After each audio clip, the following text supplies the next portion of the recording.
जय गुरु।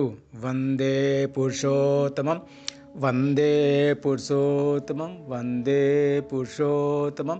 परम प्रेमय परम दयाल युग अवतार भगवान श्री श्री ठाकुर जी के चरणों में कोटि कोटि प्रणाम। हरिपदा ने श्री श्री ठाकुर जी से प्रश्न किया। हरिपदा ने श्री श्री ठाकुर से पूछा, हे दयाल, बहुधा मनुष्य लोक निंदा और हंगामा के भय से असत्य का विरोध नहीं करते और चुप्पी साधकर बैठ जाते हैं। इस पर परमपिता दयाल श्री श्री ठाकुर जी ने कहा, यदि तुम लोग लोक निंदा के भय से असत्य या अन्याय का प्रतिरोध नहीं करो तो वह तुम्हारी क्लिपता होगी। उसका अर्थ है तुमने अपने सबको लांछित करने का पथ बनाकर रखा है। तुम्हारे विषय में कौन क्या सोचता है या सोचेगा, इस पर ध्यान देने के बजाय वास्तव में तुम क्या हो, इस ओर अधिक ध्यान देना ही बेहतर है। यदि तुम सत बनो, न्यायपरायण बनो और यदि लोग तुम्हारे विषय में दूसरी तरह सोचे तो उससे तुम्हारी चारित्रिक संपदा खत्म नहीं होगी। पुनः यदि तुम असत बनो, अन्याय करो एवं लोगों की आंखों में धूल झोंककर चलो, जो अधिक दिन तक चल नहीं सकता, तो उससे तुम सत नहीं बन सकते।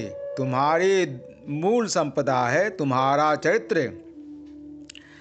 लोक भय से यदि तुम कतिपय त्रुटियां और गड़बड़ियों को प्रशय देकर अपने आप को दुर्बल और हीन बना देते हो तो तुम धोखा खाते हो। असल बात है इष्ट को खुश करना, उससे चाहे दुनिया में लाभ हानि, निंदा ग्लानि जो भी क्यों न हो, उस दिशा में कोई भ्रूक्षेप नहीं करना। इष्ट पर ध्यान रहने से सबको मंगल करने की बुद्धि होती है। उस समय मनुष्य किसी ओर निहार कर नहीं चलता, उसका लक्ष्य ठीक रहता है। सेवा, प्रीति और श्रद्धा का भाव लेकर चलने के बावजूद भी मनुष्य का अमंगल होता है, उसको वह प्रश्रय नहीं देता। उसके व्यक्तित्व का प्रभाव ही असाधारण होता है। वज्र की तरह कठोर होकर भी वह मनुष्य की श्रद्धा को जितना आकर्षित करता है, लाखों मधुर व्यवहार से भी मनुष्य उस श्रद्धा को आकर्षित नहीं कर सकता है। थोड़ी देर के लिए सामयिक भाव से मनुष्य उसे गलत समझ सकता है, किंतु बाद में परम हितकारी बंधु जैसा समझेगा। पर एक दल ऐसा अवश्य रहेगा जो ईर्ष्या परवश होकर उसकी निंदा करता फिरेगा, पर वहाँ भी उसे अपने लिए कुछ करना नहीं होगा। परवेश ही ऐसे व्यक्तियों को धर दबाएगा। मेरे जीवन में ऐसी कितनी घटनाएं घटी हैं। मैं जिस समय डॉक्टरी करता था उस समय मेरे हाथ से कितने रोगी चंगे हुए थे। चारों तरफ मेरी सुख्याति फैल गई थी। इसलिए स्थानीय प्रवीण चिकित्सकों में कुछ व्यक्ति खूब ईर्ष्यान्वित हो उठे। लोगों के सामने मुझे हीन प्रमाणित करने के लिए कटुक्ति पर अपमान करने में भी नहीं हिचकते थे। मैं चुपचाप रहता था। मेरी अनुपस्थिति में मेरे विषय में क्या कहते थे और क्या नहीं कहते थे, उसका कोई ठौर ठिकाना नहीं था। लोग कहा करते थे, जो कुछ भी कहे डॉक्टर बाबू रोगी को तो चंगा कर देते हैं। रुपये पैसे के प्रति भी तो वैसा लोभ नहीं है।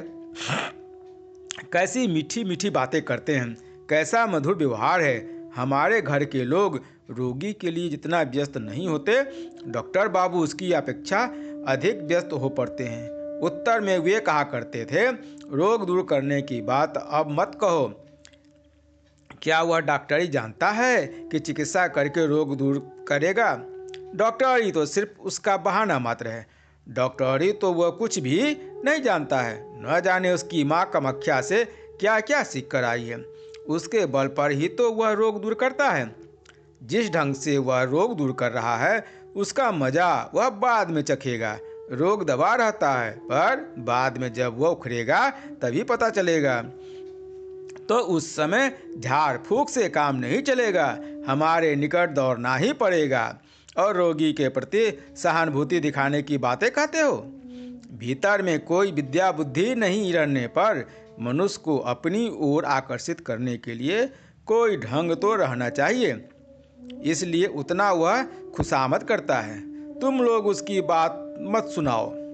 ऐसी बातें सुनने से लोगों के दिल में संदेह हो जाया करता था। सोचते थे कि यह सत्य है, किंतु जब दिन बीत जाते थे, वे लोग यह देखते थे कि जो मेरे हाथ से स्वस्थ हुए हैं वे स्वस्थ ही हैं तथा उनकी दबी बीमारी पुनः उखड़ नहीं पा रही है। इस प्रकार चलता रहता था और सारी बातें मेरे कानों में पहुंचती थी, किंतु फिर भी मैं चुप रहता, किसी के विरुद्ध एक बात भी नहीं करता, बल्कि जिसके गुण के विषय में जानता था वह कहता था और मुझे उन लोगों से बहुत कुछ सीखना है, ऐसी बातें भी करता था। मेरी बातें सुनकर सभी अचंभित हो जाते थे। सोचते थे ये डॉक्टर बाबू बहुत भद्र व्यक्ति हैं, कुछ भी नहीं समझते हैं, गुस्सा भी बहुत कम है। बाद में एक बार एक डॉक्टर किसी ग्राम में मुसलमानों के सामने मेरे विरुद्ध जो सो बातें करने लगे। उसी बीच एक व्यक्ति उखड़ गया और उन पर तत्क्षण टूट पड़ा। वह बोला, क्या रे?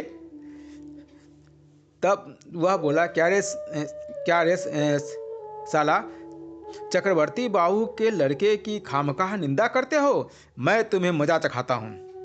वह एक भद्र व्यक्ति है, मनुष्य की भलाई के सिवाय बुराई नहीं करता, उसके अलावा भली बातें करने के सिवा बुरी बातें नहीं करता। विपत्ति आपत्ति में जी जान से भीड़ पड़ता है, लेन देन की कोई परवाह नहीं करता, जरूरत पड़ने पर रोगी के लिए गांठ के पैसे भी खर्च कर देता है। ऐसे व्यक्ति के विरुद्ध अंट संट बातें कर रहे हो? उसकी त्योरी चढ़ते देखते ही वह जी जान से भाग खड़ा हुआ। ठाकुर के कहने की भंगिमा ऐसी थी कि वह देखकर सभी हंसने लगे। जय गुरु। वंदे पुरुषोत्तम।